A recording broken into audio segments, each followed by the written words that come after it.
ನಮಸ್ಕಾರ friends, welcome to my channel. ಇವತ್ತು ದೋಸೆ ಮತ್ತು ಚಪಾತಿಗೆ ಒಂದು ಬೆಸ್ಟ್ ಕಾಂಬಿನೇಷನ್ ಆಗಿ ಒಂದು ರೆಸಿಪಿನ ನಾನು ನಿಮಗೆ ಶೇರ್ ಮಾಡ್ತಾ ಇದ್ದೀನಿ. ಇದು ತುಂಬಾ ಟೇಸ್ಟಿಯಾಗಿರುತ್ತೆ, ಹಾಗೆ ವೆರಿ ಹೆಲ್ದಿ ಅಂತಲೂ ಹೇಳ್ಬೋದು. ಮಾಡೋ ವಿಧಾನ ನೋಡೋಣ. ನಾನಿಲ್ಲಿ ಸ್ವಲ್ಪ ತೆಂಗಿನಕಾಯಿ, ಹಾಗೆ ಇದು ಪಲ್ಯದ ಪೌಡರ್ ಅಂತ ಮಾಡ್ಕೊಂಡಿರ್ತೀವಿ. ನೀವು ಬೇಕಿದ್ದರೆ ಸಾಂಬಾರು ಪೌಡ್ರ್ ಸಹ ಹಾಕೋಬೋದು. ನಾನಿಲ್ಲಿ 1.5 ಸ್ಪೂನ್ ಆಗೋಷ್ಟು ಹಾಕ್ಕೊಂಡಿದ್ದೀನಿ. ಹಾಗೆ 1 ಸ್ಪೂನ್ ಆಗೋಷ್ಟು ಕಡಲೆ ಹಾಕ್ಕೊಳ್ತಾ ಇದ್ದೀನಿ, ಹುರುಗಡಲೆ ಕುಟಾಣಿ ಅಂತೀವಲ್ಲ ಅದು. ಹಾಗೆ ಒಂದು 5-6 ಹೆಸರು ಬೆಳ್ಳುಳ್ಳಿ, ಹಾಗೆ ಇಲ್ಲಿ ಸಾಂಬಾರು ಈರುಳ್ಳಿ ಒಂದು 10ರಿಂದ 12 ತೆಗೆದುಕೊಂಡಿದ್ದೀನಿ. ಇದನ್ನು ಈ ರೀತಿ ಫಸ್ಟು ಪುಡಿ ಮಾಡ್ಕೋಬೇಕು, ನೀರು ಹಾಕಬಾರ್ದು. ಹಾಗೆಯೇ ಇದನ್ನು ಪುಡಿ ಮಾಡಿಕೊಂಡು ಇದಕ್ಕೆ ನಾನೇ ಇಲ್ಲಿ 4 ಟೊಮೆಟೊ ತೊಗೊಂಡಿರೋದು. ನಾನಿಲ್ಲಿ 3 ಟೊಮೆಟೊನ ರುಬ್ಬೋದಕ್ಕೆ ಹಾಕ್ಕೊಳ್ತಾ ಇದ್ದೀನಿ.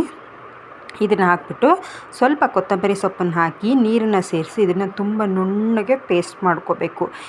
ಇದಕ್ಕೆ ಒಂದು ಮಸಾಲ. ಇದಕ್ಕೆ ಇನ್ನು ಯಾವುದೇ ಚಕ್ಕೆ ಲವಂಗ ಏನೂ ಬೇಕಾಗಿಲ್ಲ, ತುಂಬಾ ಟೇಸ್ಟಿಯಾಗಿರುತ್ತೆ. ಹಾಗೆ ಇಲ್ಲಿ ನಾನು ಒಣ ಅವರೆಕಾಳು ತೊಗೊಳ್ತಾ ಇದ್ದೀನಿ. ಇದನ್ನು ನೋಡಿ, ಅವರೆಕಾಯಿ ಸೀಸನ್ ಇದ್ದಾಗ ಈ ರೀತಿ ನಾವು ಸಿಪ್ಪೆ ತೆಗೆದು ಒಣಗಿಸಿ ಇಟ್ಟಿರ್ತೀವಿ. ಇದನ್ನು ಇನ್ಸ್ಟೆಂಟಾಗಿ ನಮಗೆ ಬೇಕು, ಹಿಂದಿನ ದಿನ ನಾವು ನೆನೆಸಿಲ್ಲ ಅಂತ ಹೇಳಿದ್ರೆ ನೋಡಿ, ಈ ರೀತಿ ಒಂದು ಟ್ರಿಕ್ನ ಯೂಸ್ ಮಾಡಿ ಚೆನ್ನಾಗಿ ನೀರನ್ನ ಬಿಸಿ ಮಾಡಿ ಅದಕ್ಕೆ ಹಾಕಿ ಒಂದು ಅರ್ಧ ಗಂಟೆ ಎತ್ತಿಟ್ಬಿಟ್ರೆ ನಾವು ಮಸಾಲೆ ರುಬ್ಬೋ ಅಷ್ಟರಲ್ಲಿ ನೋಡಿ ಇಲ್ಲಿ ಅವರೆಬೇಳೆ ನೆನ್ಕೊಂಡಿರುತ್ತೆ. ಇದೇ ಒಂದು ಟ್ರಿಕ್ಕನ್ನು ಯೂಸ್ ಮಾಡಿ ನಾವು ಇನ್ಸ್ಟೆಂಟಾಗಿ ನಾವು ಒಂದು ಗೊಜ್ಜನ್ನು ರೆಡಿ ಮಾಡ್ಕೋಬೋದು. ನಾನಿಲ್ಲಿ ನೆನೆಸಿಟ್ಟಿದ್ದೀನಿ, ಆಗಲೇ ನೆಂದ್ಕೊಂಡಿದೆ. ಪಕ್ಕಕ್ಕೆ ಎತ್ತಿಟ್ಟು ನಾನಿಲ್ಲಿ ಬೀಟ್ರೋಟ್ ತೊಗೊಂಡಿದ್ದೀನಿ. ನಾನು 4 ಬೀಟ್ರೋಟ್ ತೊಗೊಂಡು ಈ ರೀತಿ ಸಿಪ್ಪೆ ತೆಗೆದು ಸಣ್ಣಕ್ಕೆ ಹೆಚ್ಚಿಟ್ಕೊಂಡಿದ್ದೀನಿ. ಇವಾಗ ಕುಕ್ಕರ್ ಇಟ್ಟು ಸ್ವಲ್ಪ ಆಯಿಲು ಹಾಗೆ ಸಾಸಿವೆ ಹಾಕ್ಕೊಳ್ತಾ ಇದ್ದೀನಿ. ಸಾಸಿವೆ ಸ್ವಲ್ಪ ಚಿಟಪಟ ಅಂದಮೇಲೆ ನಾನಿಲ್ಲಿ ಈರುಳ್ಳಿ ತೊಗೊಳ್ತಾ ಇದ್ದೀನಿ.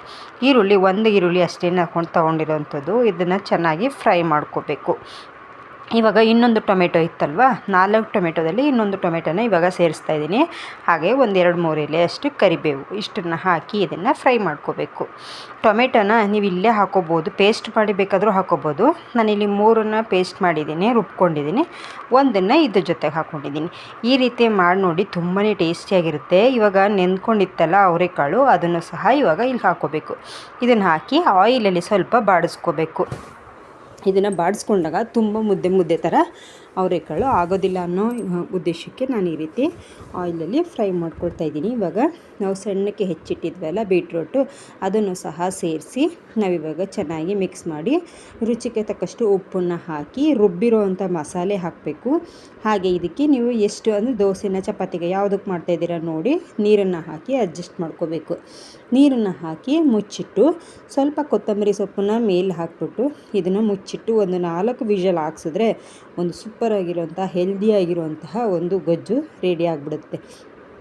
ನೋಡಿ, ಇವಾಗ ನಾನು ಕುಕ್ಕರ್ ಲಿಡ್ನ ಕ್ಲೋಸ್ ಮಾಡಿ ನಾನು 4 ವಿಷಲ್ನ ಹಾಕಿಸ್ತಾ ಇದ್ದೀನಿ. ಇವಾಗ ನೋಡಿ ಎಷ್ಟು ಟೇಸ್ಟಿಯಾಗಿರುತ್ತೆ ಗೊತ್ತಾ, ತುಂಬಾ ಚೆನ್ನಾಗಿರುತ್ತೆ. ಚಪಾತಿಗೆ, ದೋಸೆಗೆ, ಹಾಗೆ ಅನ್ನಕ್ಕೂ ಸಹ ಸೈಡ್ ಡಿಶ್ ಆಗಿ ಇದನ್ನು ಯೂಸ್ ಮಾಡ್ಕೋಬೋದು. ತುಂಬಾ ಚೆನ್ನಾಗಿರುತ್ತೆ. ಒಂದು ಸಲ ಟ್ರೈ ಮಾಡಿ ನೋಡಿ. ಈಗ ಅವರೆಕಾಳನ್ನ ನೆನೆಸಿಲ್ಲ ಅನ್ನೋ ಟೆನ್ಷನ್ನೂ ಇಲ್ಲ. ನಾನಿಲ್ಲಿ ದೋಸೆ ಜೊತೆಗೆ ನಾನು ಇದನ್ನು ಕಾಂಬಿನೇಷನ್ ಆಗಿ ಮಾಡಿರುವಂಥದ್ದು.